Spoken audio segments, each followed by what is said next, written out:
What's going on, guys? Xbox Cut. Welcome back to another video. Today's video is going to be Jojo Noob reads part 1 of Jojo's Bizarre Adventure. Yeah, guys, so I finally got around to reading Jojo's part 1. And it's not that long. These are like 1.5 volumes each. Yeah, so I have some stuff that I wrote down, my thoughts on each volume and stuff like that. So if, I'm ready to go down with it with you guys. Right off the bat, I just want to say it's not my favorite, but it's not my least favorite. But I'm going into the series with an open mind because I know a lot of people like it. So with volume 1 here, we start off with our main character, Jonathan Joestar. He, is a gentleman. He comes from a respectable family and stuff like that. And then you got your bad guy, Dio. He's basically the scumbag of the story.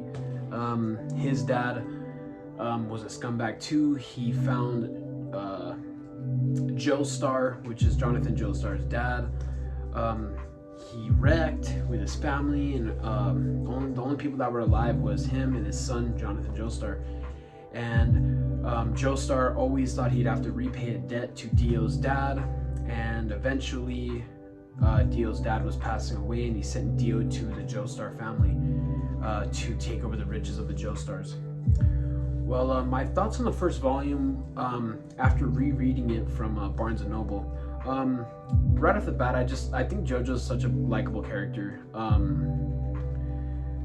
He's just he's charming, he's cool, he's funny, he's a ladies man, he's awesome.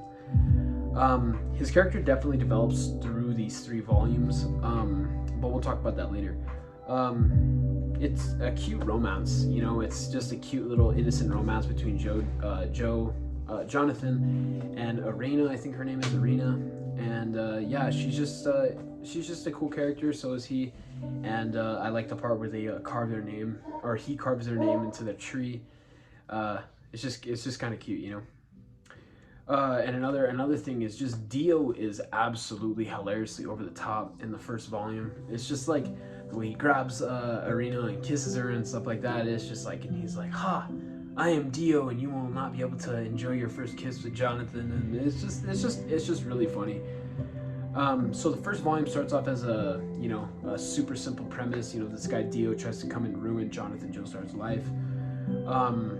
But it quickly kind of shifts into the second volume where there's this stone mask that if you put it on, you become a vampire, or you become a zombie, or you become a vampire, not a zombie. If you become a vampire, you're able to turn people into zombies. So my thoughts on volume 2 was immediately right off the bat, I thought it was brutal. I was like, geez, it's a lot more graphic than I thought it was going to be. I don't know what I was expecting, but yeah, like right off the bat, even in volume 1 with the wreck with Joestar and Jonathan and the wife, the driver had like the wheel wood going through his mouth, and it was, I don't know, it was just pretty brutal.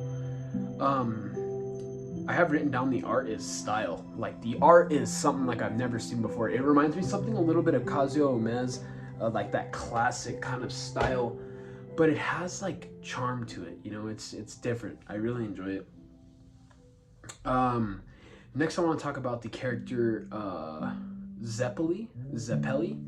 Super cool character. I loved his backstory, and I loved the Hammond technique, which brings me to my next point. The Hammond energy and the Sendo. I think it's called Sendo.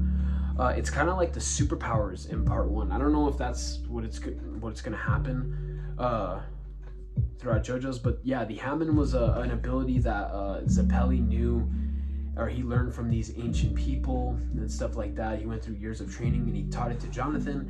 And it's basically this technique where you breathe in different rhythms, and you're able to transfer your energy through your fist, through certain things, or you're able to do certain stuff like that. Brings me to my next point. It's just bizarre. It's just absolutely crazy. Like, Jonathan Joestar goes to punch someone, and just to be able to get that extra reach, he dislocates his arm in order to hit the person. It's just like, dude, what the hell? Like, where did they even think of that? I just laughed to myself. Yeah, it's bizarre. It's super funny. I love how the manga doesn't take itself too seriously. Like it kind of makes it known that it's a joke. They know what it's doing. It's funny, but it's confusing at times. There is a lot of backstory and a lot of dialogue at times. But it's needed for some backstory, but backstory for people that died off pretty quickly. If you guys know who I'm talking about, it's Dio's 2 henchmen. I didn't mention the fact that Jack the Ripper got introduced and was one of Dio's side guys. Super cool to how they brought Jack the Ripper. I'm a fan of Jack the Ripper from the Record of Ragnarok manga. Super cool. So getting into my thoughts on Volume 3, which I actually just got done reading Volume 3 just now, probably like 10 minutes ago. They explained the backstory of the Hamon and how Zeppeli learned it and stuff like that.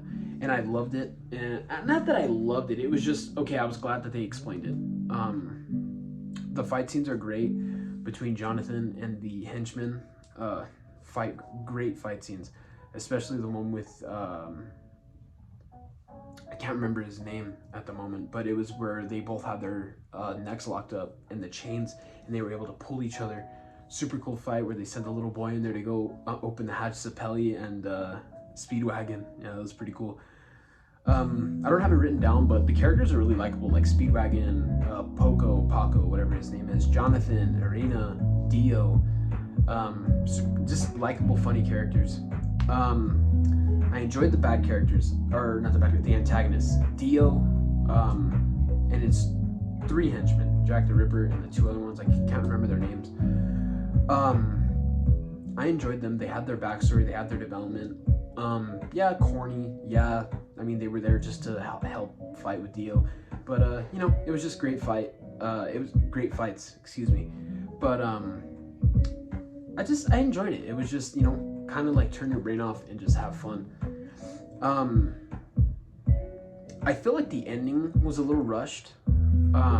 Like they kind of wrapped it up in the last chapter, and I wasn't really expecting that. If you guys know what the ending of part 1 is, you guys know.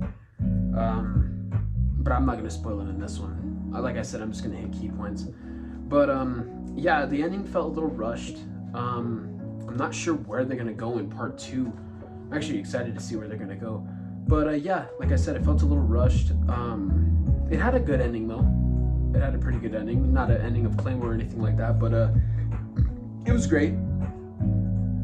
And I have it written down, it was gory as fuck. It was just brutal. The way people were burning, getting their heads blown off. People were getting their arms ripped off, chopped off, sliced in half. If you guys know what I'm talking about, getting sliced in half, that fight was awesome.